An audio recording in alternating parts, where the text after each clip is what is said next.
Hi, I'm Susan Stanley Marino, a candidate for a master's degree in education and instructional systems technology. I teach at Inca High School in Candler, North Carolina, with a population of about 1350 students, and I teach English and theater arts. The name of my project is Pairing Informational Text with Literature in English 4.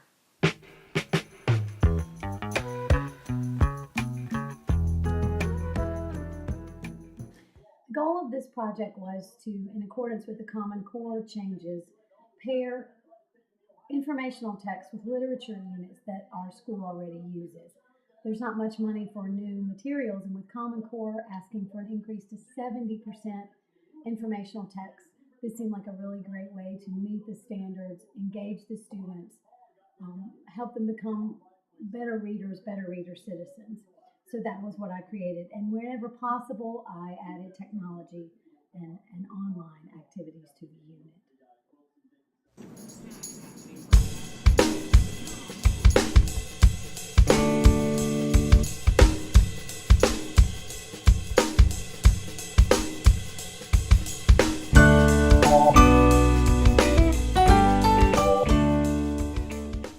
This is coursework designed to pair literature that our school already has with nonfiction and informational text using technology and print whenever we can, in accordance with the new mandates of the Common Core, which dramatically increases the amount of nonfiction up to 70% of the curriculum.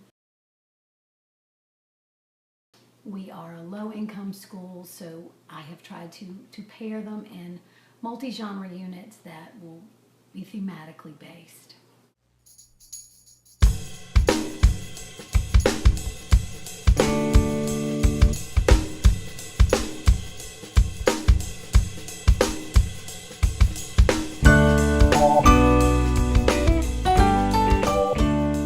The coursework was designed around 4 components of the English 4 curriculum that we already use. The district required graduation project, the novel Curious Incident of the Dog in the Nighttime by Mark Haddon, Frankenstein by Mary Shelley, and a dystopian unit using Brave New World and 1984 with a lot of short story units. Paired with those, with the Curious Incident, I used a lot of writings on autism and students with disabilities. With Frankenstein, we did a lot of controversial medical issues and medical ethics. The dystopian unit, of course, deals with all sorts of dystopian readings and is wide open for adaptation, and especially with scaffolding between honors and standard level students. All students have to create a graduation project, which is research based, and they have to write an argument. So I tried to beef up some of the components that we use for that project and work with the media coordinators to get it online as much as possible. Our technology is at a changing point and very varied with socioeconomics of our community, so we had to work very carefully and very slowly on that.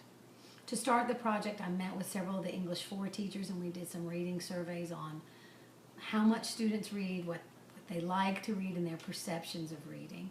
Periodically, we move through the unit, and at end, even though the semester is not over, I found it interesting that students didn't count things that they read for senior project and stuff as class reading, but they did for the most part see some around 25–50% of what they read was non. What I think works the best is lots of surveys and reflections from students. I really seem to get good insight, especially depending on how well worded the question was. That really helped, and I had met with teachers regularly to get their feedback, and I think that's something we talk about doing all the time, but we don't always document how things are working, and so that definitely was a lesson I learned that is valuable.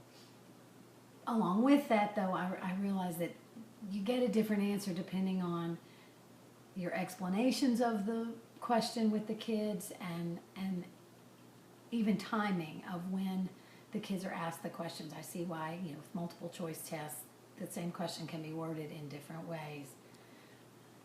Another big lesson I learned is that things are ever changing, and if I can be flexible, one of the best units we had was a student picking up in the autism unit on how people with disabilities were treated in the past, and we went with that as a class, and I was able to come up with a lot more resources and hold the students' attention. And across the board, that unit was the most powerful. Students felt like they learned the most and were most interested in that. I think partly because we were able to let them go where their interests lie.